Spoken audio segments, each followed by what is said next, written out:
The American Yawp. Chapter 10, Religion and Reform. Section 1, Introduction.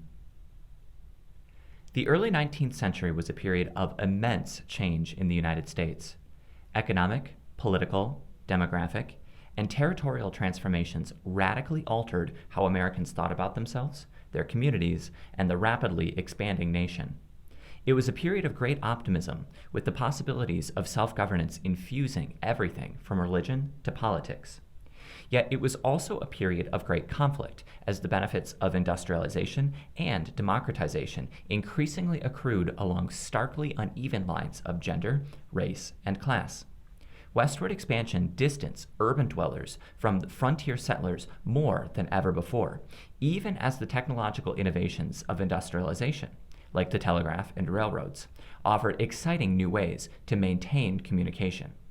The spread of democracy opened the franchise to nearly all white men, but urbanization and a dramatic influx of European migration increased social tensions and class divides.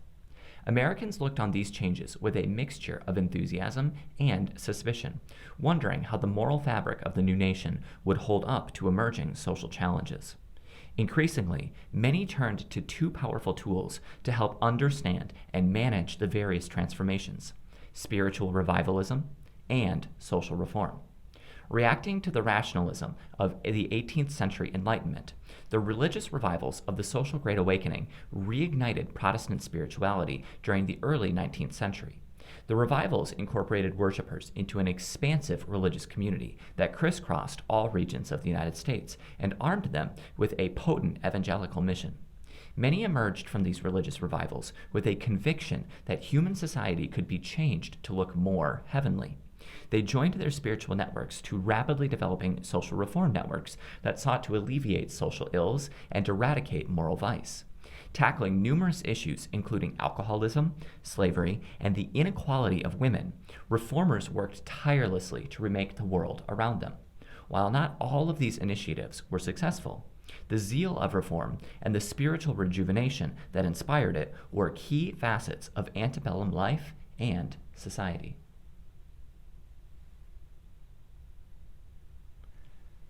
Section 2, Revival and Religious Change.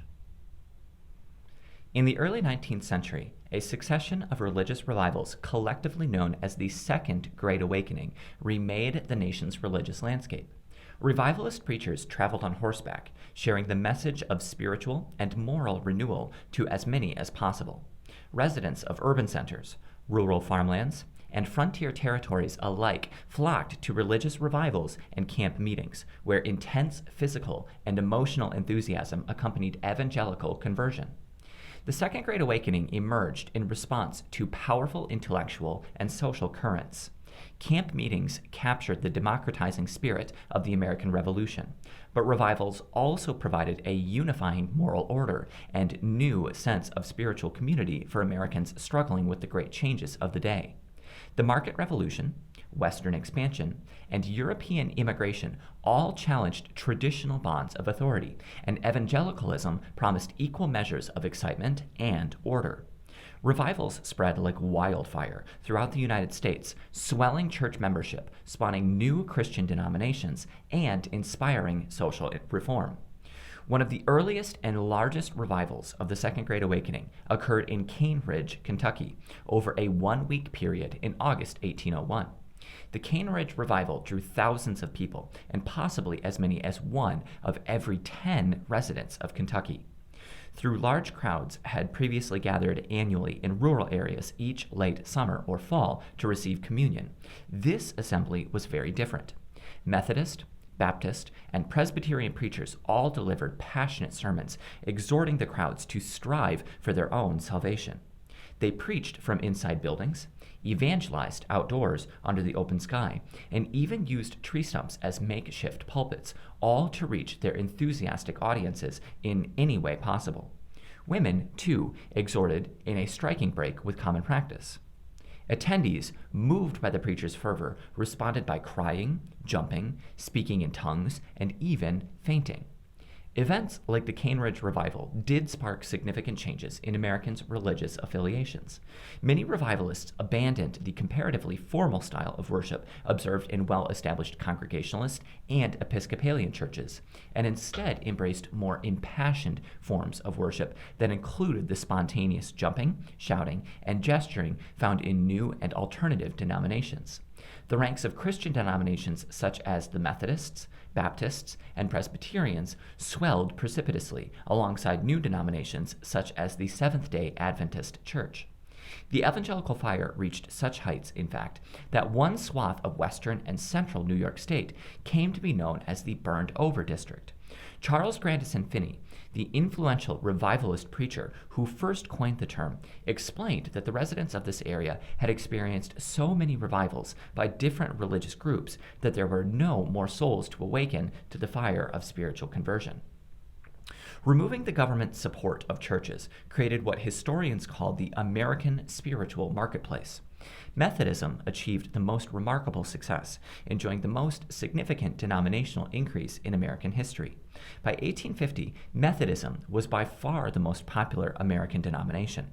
The Methodist denomination grew from fewer than 1,000 members at the end of the 18th century to constitute 34% of all American church membership by the mid-19th century. After its leaders broke with the Church of England to form a new American denomination in 1784, the Methodist Episcopal Church, MEC, achieved its growth through innovation. Methodists use itinerant preachers known as circuit riders. These men, and the occasional women, won converts by pushing west with the expanding United States over the Alleghenies and into the Ohio River Valley, bringing religion to new settlers hungry to have their spiritual needs attended. Circuit riding took preachers into homes, meeting houses, and churches, all mapped out at regular intervals that collectively took about 2 weeks to complete. Revolutionary ideals also informed a substantial theological critique of Orthodox Calvinism that had far-reaching consequences for religious individuals and for society as a whole. Calvinists believed that all of humankind was marred by sin, and God predestined only some for salvation. These attitudes began to seem too pessimistic for many American Christians. Worshippers increasingly began to take responsibility for their own spiritual fates by embracing theologies that emphasized human action in effecting salvation, and revivalist preachers were quick to recognize the importance of these cultural shifts. Radical revivalist preachers, such as Charles Grandison Finney, put theological issues aside and evangelized by appealing to worshipers' hearts and emotions. Even more conservative spiritual leaders, such as Lyman Beecher of the Congregational Church, appealed to younger generations of Americans by adopting a less orthodox approach to Calvinist doctrine. Though these men did not see eye to eye, they both contributed to the emerging consensus that all souls are equal in salvation and that all people can be saved by surrendering to God. This idea of spiritual egalitarianism was one of the most important transformations to emerge out of the Second Great Awakening. Spiritual egalitarianism dovetailed neatly with an increasingly democratic United States. In the process of winning independence from Britain, the Revolution weakened the power of long-standing social hierarchies and the codes of conduct that went along with them. The democratizing ethos opened the door for a more egalitarian approach to spiritual leadership, whereas preachers of long-standing denominations, like the Congregationalists, were required to have a divinity degree and at least some theological training in order to become spiritual leaders. Many alternative denominations only required a conversion experience and a spiritual call to preach. This meant, for example, that a 20-year-old man could go from working in a mill to being a full-time circuit riding preacher for the Methodists practically overnight. Indeed, their emphasis on spiritual egalitarianism over formal training enabled Methodists to outpace spiritual competition during this period. Methodists attracted more new preachers to send into the field, and a lack of formal training meant that individual preachers could be paid significantly less than a Congregationalist preacher with a divinity degree.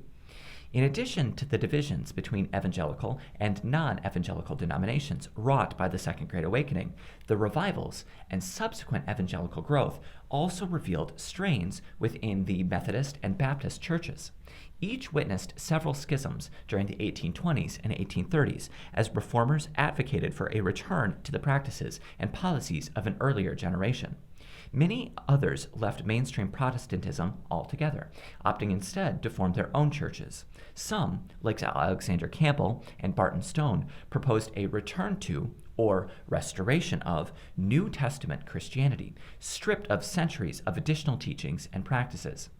Other restorationists built on the foundation led by the evangelical churches by using their own methods and means to both critique the Protestant mainstream and move beyond the accepted boundaries of contemporary Christian orthodoxy. Self-declared prophets claimed that God had called them to establish new churches and introduce new, or, in their understanding, restore lost teachings, forms of worship, and even scripture. Mormon founder Joseph Smith, for example, claimed that God the Father and Jesus Christ appeared to him in a vision in a grove of trees near his boyhood home in upstate New York and commanded him to join none of the existing churches, for they were all wrong. Subsequent visitations from angelic beings revealed to Smith the location of a buried record, purportedly containing the writings and histories of an ancient Christian civilization on the American continent. Smith published the Book of Mormon in the early 1830 and organized the Church of Christ, later renamed the Church of Jesus Christ of Latter-day Saints, a short time later. Borrowing from the Methodists a faith in the abilities of itinerant preachers without formal training, Smith dispatched early converts as missionaries to take the message of the Book of Mormon throughout the United States, across the ocean to England and Ireland, and eventually even further abroad. He attracted a sizable number of followers on both sides of the Atlantic and commanded them to gather to a center place where they collectively anticipated the imminent second coming of Christ. Continued growth and near constant opposition from both Protestant ministers and neighbors suspicious of their potential political power forced the Mormons to move 7 times, first from New York to Ohio, then from Missouri, and finally to Illinois, where they established a thriving community on the banks of the Mississippi River. In Nauvoo, as they called their city, Smith moved even further beyond the bounds of Christian orthodoxy by continuing to pronounce additional revelations and introducing secret rites to be performed in Mormon temples. Most controversially, Smith and a select group of his most loyal followers began taking additional wives. Smith himself married at least 30 women. Although Mormon polygamy was not publicly acknowledged and openly practiced until 1852, when the Mormons had moved yet again, this time to the productive confines of the Intermountain West on the shores of the Great Salt Lake, rumors of Smith's involvement circulated almost immediately after its quiet introduction and played a part in the motivations of the mob that eventually murdered the Mormon prophet in the summer of 1844. Mormons were not the only religious community in antebellum America to challenge the domestic norms of the era through radical sexual experiments. Shakers strictly enforced celibacy in their several communes scattered throughout the New England and the upper Midwest, while John Humphrey Noyes introduced free love, or complex marriage, to his Oneida community in upstate New York. Others challenged existing cultural customs in less radical ways. For individual worshippers, spiritual egalitarianism in revivals and camp meetings could break down traditional social conventions. For example, revivals generally admitted both men and women. Furthermore, in an era where many American Protestants discouraged or outright forbade women from speaking in church meetings, some preachers provided women with new opportunities to openly express themselves and participate in spiritual communities. This was particularly true in the Methodist and Baptist traditions, though by the mid-19th century, most of these opportunities would be curtailed as these denominations attempted to move away from radical revivalism and toward the status of respectable denominations. Some preachers also promoted racial integration in religious gatherings, expressing equal concern for white and black people's spiritual salvation, and encouraging both enslavers and enslaved to attend the same meetings. Historians have even suggested that the extreme physical and vocal manifestations of conversion seen at impassioned revivals and camp meetings offered the ranks of worshipers a way to enact a sort of social leveling by flouting the codes of self-restraint prescribed by upper-class elites. Although the revivals did not always live up to such progressive ideals in practice, particularly in the more conservative regions of the slaveholding South, the concept of spiritual egalitarianism nonetheless changed how Protestant Americans thought about themselves, their God, and one another. As the borders of the United States expanded during the 19th century, and as new demographic changes altered urban landscapes, revivalism also offered worshipers a source of social and religious structure to help cope with the change. Revival meetings, helped by itinerant preachers, offered community and collective spiritual purpose to migrant families and communities isolated from established social and religious institutions.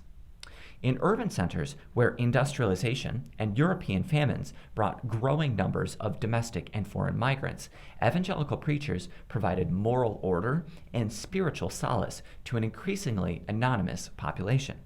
Additionally, and quite significantly, the Second Great Awakening armed evangelical Christians with a moral purpose to address and eradicate the many social problems they saw as arising from these dramatic demographic shifts. Not all American Christians, though, were taken with the revivals. The early 19th century also saw the rise of Unitarianism as a group of ministers and their followers came to reject key aspects of Orthodox Protestant belief, including the divinity of Christ.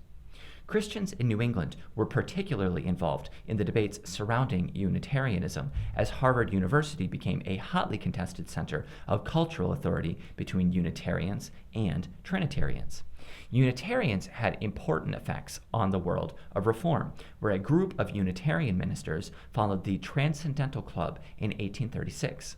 The club met for 4 years and included Ralph Waldo Emerson, Brunson Alcott, Frederick Henry Hedge, George Ripley, Orestes Brownson, James Freeman Clarke, and Theodore Parker. While initially limited to ministers or former ministers, except for the eccentric Alcott, the group quickly expanded to include numerous literary intellectuals. Among these were the author Henry David Thoreau, the proto-feminist and literary critique Margaret Fuller, and the educational reformer Elizabeth Peabody. Transcendentalism had no established creed, but this was intentional. What united the Transcendentalists was their belief in a higher spiritual principle within each person that could be trusted to discover truth, guide moral action, and inspire art. They often referred to this principle as soul, spirit, mind, or reason. Deeply influenced by British Romanticism and German idealism's celebration of individual artistic inspiration, personal spiritual experience, and aspects of human existence not easily explained by reason or logic, the Transcendentalists established an enduring legacy precisely because they developed distinctly American ideas that emphasized individualism, optimism, oneness with nature, and a modern orientation toward the future rather than the past. These themes resonated in American 19th century, where political democracy and readily available land distinguished the United States from Europe. Ralph Waldo Emerson espoused a religious worldview wherein God, quote, the eternal one, end quote, manifested through the spiritual harmony between individual soul and nature. In The American Scholar, 1837, and Self-Reliance, 1841, Emerson emphasized the utter reliability and sufficiency of the individual soul and exhorted his audience to overcome, quote, our long apprenticeship to the learning of other lands, end quote. Emerson believed that the time had come for Americans to declare their intellectual independence from Europe. Henry David Thoreau espoused a similar enthusiasm for simple living, communion with nature, and self-sufficiency. Thoreau's sense of rugged individualism, perhaps the strongest among even the Transcendentalists, also yielded resistance to civil government in 1849. Several of the transcendentalists also participated in communal living experiments. For example, in the mid-1840s, George Ripley and other members of the utopian Brook Farm community began to espouse Fourierism, a vision of society based on cooperative principles as an alternative to capitalist conditions. Many of these different types of response to the religious turmoil of the time had a similar endpoint in the embrace of voluntary associations and social reform work. During the Antebellum period, many American Christians responded to the moral anxiety of industrialization and urbanization by organizing to address specific social needs. Social problems such as intemperance, vice, and crime assumed a new and distressing scale that older solutions, such as almshouses, were not equipped to handle. Moralists grew concerned about the growing mass urban residents who did not attend church, and who, thanks to poverty or illiteracy, did not even have access to Scripture. Voluntary benevolent societies exploded in number to tackle these issues. Led by ministers and dominated by middle-class women, voluntary societies printed and distributed Protestant tracts, taught Sunday school, distributed outdoor relief, and evangelized in both frontier towns and urban slums. These associations and their evangelical members also lent moral backing and workers to large-scale social reform projects, including the temperance movement designed to curb Americans' consumption of alcohol, the abolitionist campaign to eradicate slavery in the United States, and women's rights agitation to improve women's political and economic rights. As such wide-ranging reform projects combined with missionary zeal, evangelical Christians formed a benevolent empire that swiftly became a cornerstone of the antebellum period.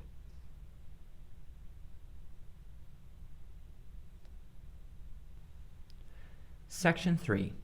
Atlantic Origins of Reform. The reform movements that emerged in the United States during the first half of the 19th century were not American inventions.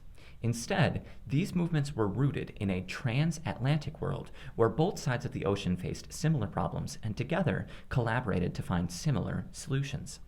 Many of the same factors that spurred American reformers to action, such as urbanization, industrialization, and class struggle, equally affected Europe. Reformers on both sides of the Atlantic visited and corresponded with one another.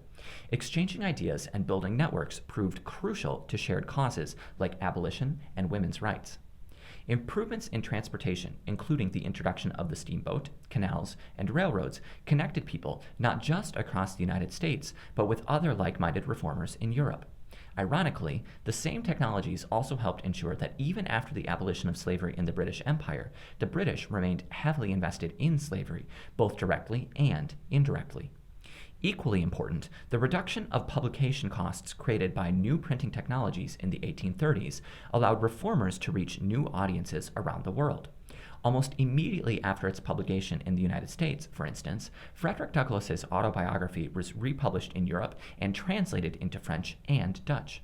This abolitionist who escaped enslavement earned supporters across the Atlantic. Such exchanges began as part of the larger processes of colonialism and empire building. Missionary organizations from the colonial era had created many of those transatlantic links. The Atlantic travel of major figures during the First Great Awakening, such as George Whitefield, had built enduring networks. These networks changed as a result of the American Revolution, but still revealed spiritual and personal connections between religious individuals and organizations in the United States and Great Britain. These connections can be seen in multiple areas. Mission work continued to be a joint effort, with American and European missionary societies in close correspondence throughout the early 19th century, as they coordinated domestic and foreign evangelistic missions.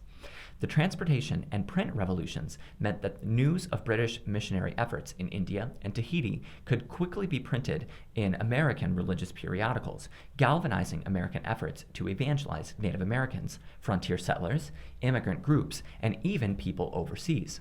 In addition to missions, anti-slavery work had a decidedly transatlantic cast from its very beginnings. American Quakers began to question slavery as early as the 17th century and worked with British reformers in the successful campaign that ended the slave trade. Before, during, and after the Revolution, many Americans continued to admire European thinkers. Influence extended both east and west. By foregrounding questions about rights, the American Revolution helped inspire British abolitionists, who in turn offered to support their American counterparts. American anti-slavery activists developed close relationships with abolitionists on the other side of the Atlantic, such as Thomas Clarkson, Daniel O'Connell, and Joseph Sturge.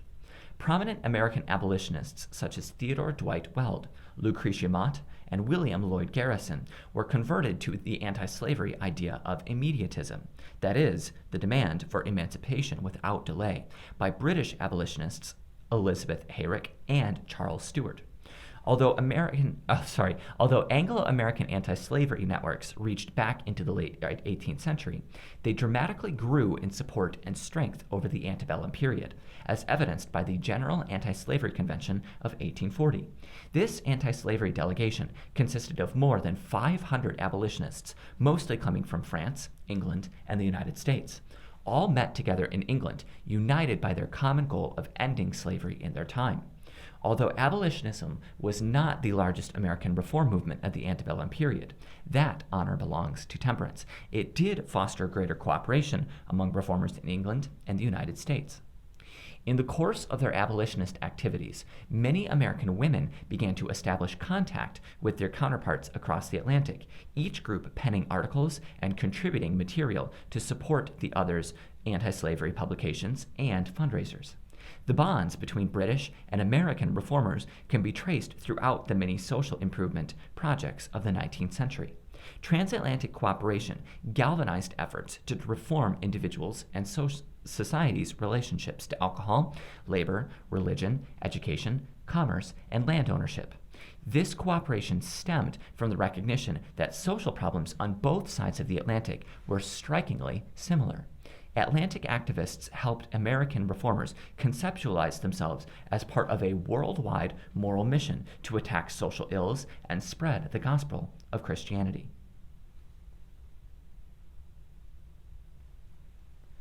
Section 4. The Benevolent Empire. After religious disestablishment, citizens of the United States faced a dilemma: how to cultivate a moral and virtuous public without aid from a state-sponsored religion. Most Americans agreed that a good and moral citizenry was essential for the national project to succeed, but many shared the perception that society's moral foundation was weakening. Narratives of moral and social decline, known as Jeremiads, had long been embedded in Protestant storytelling traditions, but Jeremiads took on a new urgency in the antebellum period. In the years immediately following disestablishment, traditional Protestant Christianity was at a low tide, while the Industrial Revolution and the spread of capitalism had led to a host of social problems associated with cities and commerce. The Second Great Awakening was in part a spiritual response to such changes, revitalizing Christian spirits through the promise of salvation. The revivals also provided an institutional antidote to the insecurities of a rapidly changing world by inspiring an immense and widespread movement for social reform. Growing directly out of the 19th century revivalism, reform societies proliferated throughout the United States between 1815 and 1861. Melding religion and reform into a powerful force in American culture known as the Benevolent Empire. The Benevolent Empire departed from revivalism's early populism as middle-class ministers dominated the leadership of antebellum reform societies. Because of the economic forces of the market revolution, middle-class evangelicals had the time and resources to devote to reform campaigns. Often, their reforms focused on creating and maintaining respectable middle-class culture throughout the United States. Middle-class women, in particular, played a leading role in reform activity. They became increasingly responsible for the moral maintenance of their homes and communities, and their leadership signaled a dramatic departure from previous generations when such prominent roles for ordinary women would have been unthinkable. Different forces within evangelical Protestantism combined to encourage reform. One of the great lights of benevolent reform was Charles Grandison Finney, the radical revivalist who promoted a movement known as perfectionism. Premised on the belief that the truly redeemed Christians would be motivated to live free of sin and reflect the perfection of God himself, his wildly popular revivals encouraged his converted followers to join reform movements and create God's kingdom on earth. The idea of disinterested benevolence also returned many evangelicals toward reform. Preachers championing disinterested benevolence argued that true Christianity requires that a group give up self-love in favor of loving others. Though perfectionism and disinterested benevolence were the most prominent forces encouraging benevolent societies, some preachers achieved the same end in their advocacy of post-millennialism. In this worldview, Christ's return was foretold to occur after humanity had enjoyed 100 years' peace, and it was the duty of converted Christians to improve the world around them in order to pave the way for Christ's redeeming return. Though ideological and theological issues like these divided Protestants into more and more sects, church leaders often worked on an interdenominational basis to establish benevolent societies and draw their followers into the work of social reform. Under the leadership of preachers and ministers, reform societies attacked many social problems. Those concerned about drinking could join temperance societies. Other groups focused on eradicating dueling and gambling. Evangelical reformers might support home or foreign missions or Bible and tract societies. Sabbatarians fought tirelessly to end non-religious activity on the Sabbath. Moral reform societies sought to end prostitution and redeem fallen women. Over the course of the Antebellum period, voluntary associations and benevolent activists worked to reform bankruptcy laws, prison systems, insane asylums, labor laws, and education. They built orphanages and free medical dispensaries and developed programs to provide professional services like social work, job placement, and day camps for children in the slums. These organizations often shared membership as individuals found themselves interested in a wide range of reform movements. On Anniversary Week, many of the major reform groups coordinated the schedules of their annual meeting in New York or Boston to allow individuals to attend multiple meetings in a single trip. Among all the social reform movements associated with the Benevolent Empire, the Temperance Crusade was the most successful. Championed by prominent preachers like Lyman Beecher, the movement's efforts to curb the consumption of alcohol galvanized widespread support among the middle class. Alcohol consumption became a significant issue after the American Revolution. Commercial distilleries produced a readily available, cheap whiskey that was frequently more affordable than milk or beer and safer than water, and hard liquor became a staple beverage in many lower and middle class households. Consumption among adults skyrocketed in the early 19th century, and alcoholism had become an endemic problem across the United States by the early 1820s. As alcoholism became increasingly visible in towns and cities, most reformers escalated their efforts from advocating moderation in liquor consumption to full abstinence from all alcohol. Many reformers saw intemperance as the biggest impediment to maintaining order and morality in the young republic. Temperance reformers saw a direct correlation between alcohol and other forms of vice, and, most importantly, felt that it endangered family life. In 1826, evangelical ministers organized the American Temperance Society to help spread the crusade nationally. It supported lecture campaigns, produced temperance literature, and organized revivals specifically aimed at encouraging worshipers to give up the drink. It was so successful that within a decade, it established 5,000 branches and grew to over 1 million members. Temperance reformers pledged not to touch the bottle and canvassed their neighborhoods and towns to encourage others to join their cold water army. They also influenced lawmakers in several states to prohibit the sale of liquor. In response to perception that heavy drinking was associated with men who abused, abandoned, or neglected their family obligations, women formed a significant presence in societies dedicated to eradicating liquor. The temperance became a hallmark of middle-class respectability among both men and women and developed into a crusade with a visible class character. Temperance, like many other reform efforts, was championed by the middle class and threatened to intrude on the private lives of lower-class workers, many of whom were Irish Catholics. Such intrusions by the Protestant middle class exacerbated class, ethnic, and religious tensions. Still, while the temperance movement made less substantial inroads into lower-class workers' drinking culture, the movement was still a great success for reformers. In the 1840s, Americans drank half of what they had in the 1820s, and per capita consumption continued to decline over the next 2 decades. Though middle-class reformers worked tirelessly to cure all manner of social problems through institutional salvation and voluntary benevolent work, they regularly participated in religious organizations founded explicitly to address the spiritual mission at the core of evangelical Protestantism. In fact, for many reformers, it was actually the experience of evangelizing among the poor and seeing firsthand the rampant social issues plaguing life in slums that first inspired them to get involved in benevolent reform projects. Modeling themselves on the British and Foreign Bible Society, formed in 1804 to spread Christian doctrine to the British working class, urban missionaries emphasized the importance of winning the world for Christ, one soul at a time. For example, the American Bible Society and the American Tract Society used the efficient new steam-powered printing press to distribute Bibles and evangelizing religious tracts throughout the United States.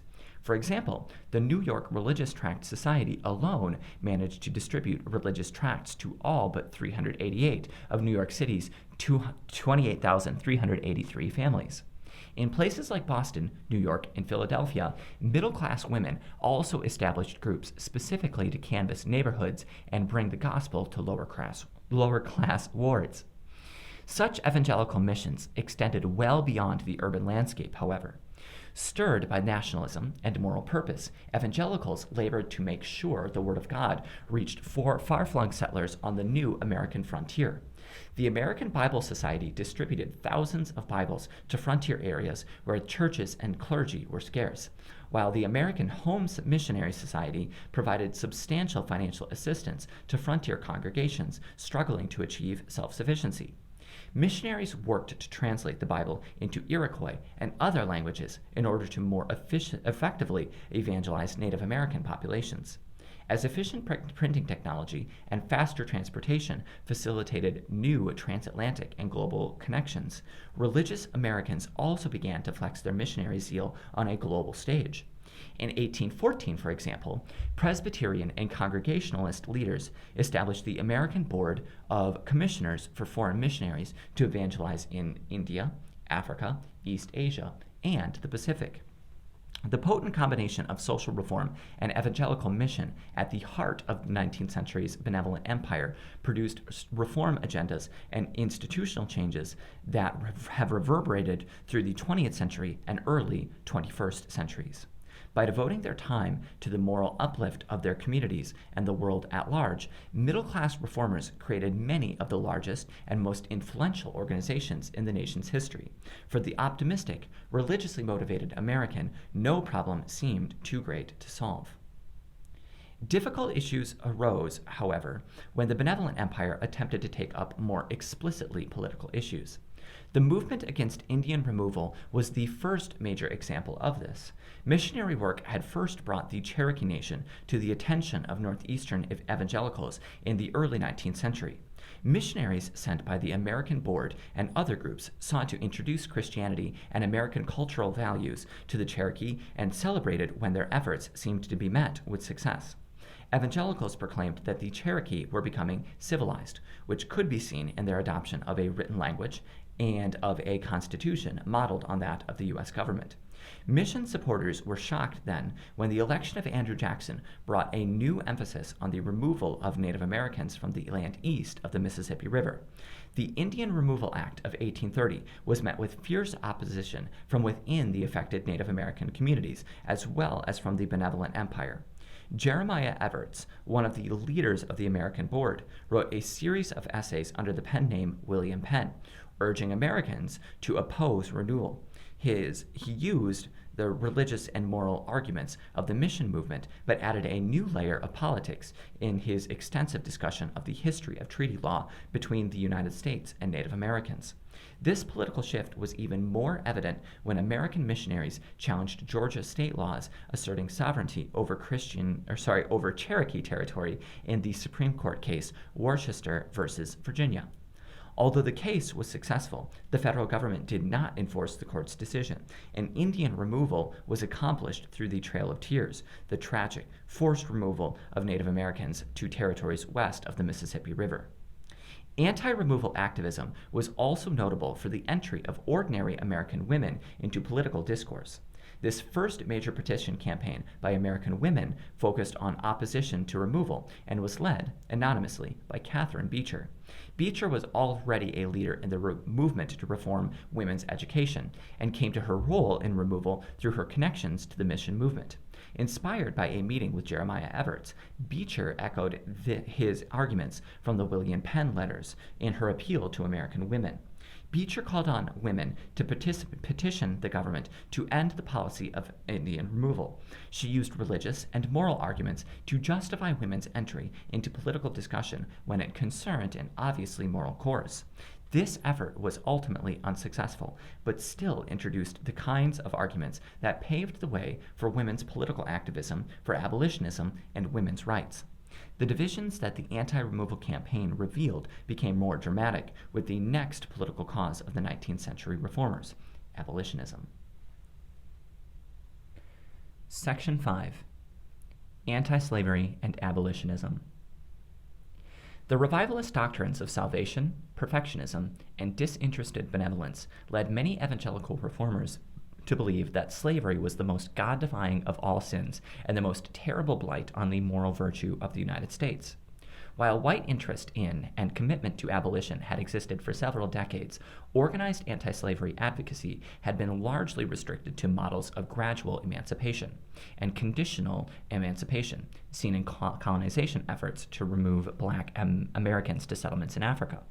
The colonizationist movements of the early 19th century had drawn together a broad political spectrum of Americans, with its promise of gradually ending slavery in the United States by removing the free black population from North America. By the 1830s, however, a rising tide of anti-colonization sentiment among northern free black Americans and middle-class evangelicals' flourishing commitment to social reform radicalized the movement. Baptists, such as William Lloyd Garrison, Congregationalist revivalists like Arthur and Lewis Tappan and Theodore Dwight Weld, and radical Quakers, including Lucretia Mott and John Greenleaf Whittier, helped push the idea of immediate emancipation onto the center stage of Northern reform agendas. Inspired by a strategy known as moral suasion, these young abolitionists believed they could convince enslavers to voluntarily release their enslaved laborers by appealing to their sense of Christian conscience. The result would be national redemption and moral harmony. William Lloyd Garrison's early life and career famously illustrated this transition toward immediatism. As a young man immersed in the reform culture of Antebellum, Massachusetts, Garrison had fought slavery in the early 1820s by advocating for both black colonization and gradual abolition. Fiery tracts penned by black Northerners David Walker and James Forten, however, convinced Garrison that colonization was an inherently racist project and that African Americans possessed a hard-won right to the fruits of American liberty. So in 1831, he established a newspaper called The Liberator, through which he organized and spearheaded an unprecedented interracial crusade dedicated to promoting immediate emancipation and black citizenship. Then, in 1833, Garrison presided as reformers from 10 states came together to create the American Anti-Slavery Society. They rested their mission for immediate emancipation upon the Declaration of our Independence and upon the truths of divine revelation, binding their cause to both national and Christian redemption. Abolitionists fought to save the enslaved and thereby save the nation. In order to accomplish their goals, abolitionists employed every method of outreach and agitation. At home in the North, abolitionists established hundreds of anti-slavery societies and worked with long-standing associations of black activists to establish schools, churches, and voluntary associations. Women and men of all colors were encouraged to associate together in these spaces to combat what they termed color phobia. Harnessing the potential of steam-powered printing and mass communication, abolitionists also blanketed the free states with pamphlets and anti-slavery newspapers. They blared their arguments from lyceum podiums and broadsides. Prominent individuals such as Wendell Phillips and Angelina Grimke saturated the Northern media with shame-inducing exposés of Northern complicity in the return of freedom-seeking fugitive enslaved people, and white reformers sentimentalized slave narratives that tugged at middle-class heartstrings. Abolitionists used the U.S. Postal Service in 1835 to inundate Southern enslavers with calls to emancipate their enslaved laborers in order to save their souls, and in 1836 they prepared thousands of petitions for Congress as part of the Great Petition Campaign. In the 6 years from 1831 to 1837, abolitionist activities reached dizzying heights. However, such efforts encountered fierce opposition, as most Americans did not share abolitionists' particular brand of nationalism. In fact, abolitionists remained a small, marginalized group detested by most white Americans in both the North and the South. Immediatists were attacked as the harbingers of disunion, rabble-rousers who would stir up sectional tensions and thereby imperil the American experiment of self-government. Particularly troubling to some observers was the public engagement of women as abolition speakers and activists. Fearful of disunion and outraged by the interracial nature of abolitionism, Northern mobs smashed abolitionist printing presses and even killed a prominent anti-slavery newspaper editor named Elijah Lovejoy. White Southerners, believing that abolitionists had incited Nat Turner's rebellion in 1831, aggressively purged anti-slavery dissent from the region. Violent harassment threatened abolitionists' personal safety. In Congress, Whigs and Democrats joined forces in 1836 to pass an unprecedented restriction on freedom of political expression known as the Gag Rule, prohibiting all discussion of abolitionist petitions in the House of Representatives. 2 years later, mobs attacked the Anti-Slavery Convention of American Women, throwing rocks through the windows and burning the newly constructed Pennsylvania Hall to the ground. In the face of such substantial external opposition, the abolitionist movement began to splinter.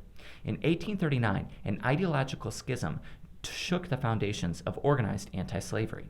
Moral suasionists, led most prominently by William Lloyd Garrison, felt that the U.S. Constitution was a fundamentally pro-slavery document and that the present political system was irredeemable. They dedicated their efforts exclusively toward persuading the public to redeem the nation by reestablishing it on anti-slavery grounds. However, many abolitionists, reeling from the level of entrenched opposition met in the 1830s, began to feel that moral suasion was no longer realistic. Instead, they believed abolition would have to be effected through existing political processes. So in 1839, political abolitionists formed the Liberty Party under the leadership of James G. Birney. This new abolitionist society was predicated on the belief that the U.S. Constitution was actually an anti-slavery document that could be used to abolish the strain of slavery through the national political system. Women's rights, too, divided abolitionists.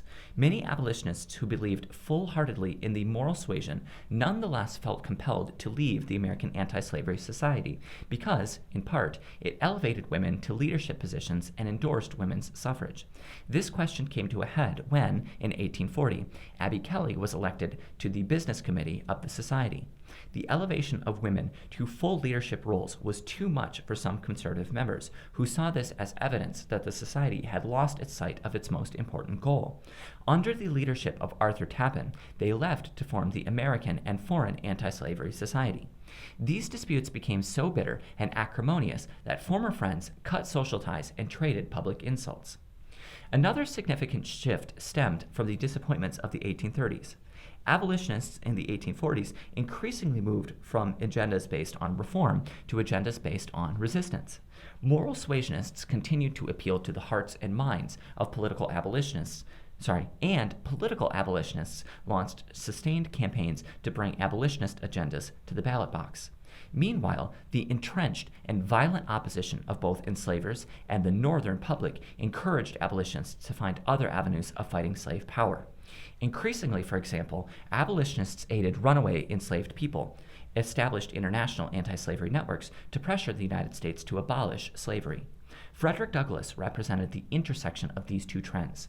After escaping from slavery, Douglass came to the fore of the abolitionist movement as a naturally gifted orator and a powerful narrator in his experiences of slavery. His first autobiography, published in 1845, was so widely read that it was reprinted in 9 editions and translated into several languages. Douglas traveled to Great Britain in 1845 and met with famous British abolitionists like Thomas Clarkson, drumming up moral and financial support from British and Irish anti-slavery societies. His great success abroad contributed significantly to rousing morale among weary abolitionists at home. The model of resistance to the slave power only became more pronounced after 1850, when a long-standing Fugitive Slave Act was given new teeth. Though a legal mandate to return runaway enslaved people had existed in U.S. federal law since 1793, the Fugitive Slave Act of 1850 upped the ante by harshly penalizing officials who failed to arrest runaways and private citizens who tried to help them. This law, coupled with growing concern over the possibility that slavery would be allowed in Kansas when it was admitted as a state, made the 1850s a highly volatile and violent period of American anti-slavery. Reform took a backseat as armed mobs protected freedom-seeking enslaved people in the North and fortified abolitionists engaged in bloody skirmishes in the West. Culminating in John Brown's raid on Harper's Ferry, the violence of the 1850s convinced many Americans that the issue of slavery was pushing the nation to the brink of sectional cataclysm. After 2 decades of immediatist agitation, the idealism of revivalist perfectionism had given way to a protracted battle for the moral soul of the country. For all the problems that abolitionism faced, the movement was far from a failure. The prominence of African Americans in abolitionist organizations offered a powerful, if imperfect, model of interracial coexistence. While immediatists always remained a minority, their efforts paved the way for the moderately anti-slavery Republican Party to gain traction in the years preceding the Civil War. It is hard to imagine that Abraham Lincoln could have become president in 1860 without the ground prepared by anti-slavery advocates and without the presence of radical abolitionists against whom he could be cast as a moderate alternative. Though it ultimately took a civil war to break the bonds of slavery in the United States, the evangelical moral compass of revivalist Protestantism provided motivation for the embattled abolitionists. Section 6. Women's Rights in Antebellum America. In the era of revivalism and reform, Americans understood the family and home as the heartstones of civic virtue and moral influence. This increasingly confined middle-class white women to the domestic sphere, where they were responsible for educating children and maintaining household virtue. Yet women took the very ideology that defined their place in the home and managed to use it to fashion a public role for themselves. As a result, women actually became more visible and active in the public sphere than ever before. The influence of the Second Great Awakening, coupled with new educational opportunities available to girls and young women, enabled white middle-class women to leave their homes en masse, joining and forming societies dedicated to everything from literary interests to the anti-slavery movement. In the early 19th century, the dominant understanding of gender claimed that women were the guardians of virtue and the spiritual heads of the home. Women were expected to be pious, pure, submissive, and domestic, and to pass these virtues on to their children. Historians have described these expectations as the cult of domesticity, or the cult of true womanhood, and they developed in tandem with industrialization, the market revolution, and the Second Great Awakening. These economic and religious transformations increasingly seem to divide the world into the public space of work and politics, and the domestic space of leisure and morality. Voluntary work related to labor laws, prison reform, and anti-slavery applied to women's roles as guardians of moral virtue to address all forms of social issues that they felt contributed to the moral decline of society. In spite of this apparent valuation of women's position in society, there were clear limitations. Under the terms of coverture, men gained legal control over their wives' property, and women with children had no legal rights over their offspring. Additionally, women could not initiate divorce, make wills, sign contracts, or vote. Female education provides an example of the great strides made by and for women during the antebellum period. As part of a larger education reform movement in the early republic, several female reformers worked tirelessly to increase women's access to education. They argued that if women were to take charge of the education of their children, they needed to be well educated themselves.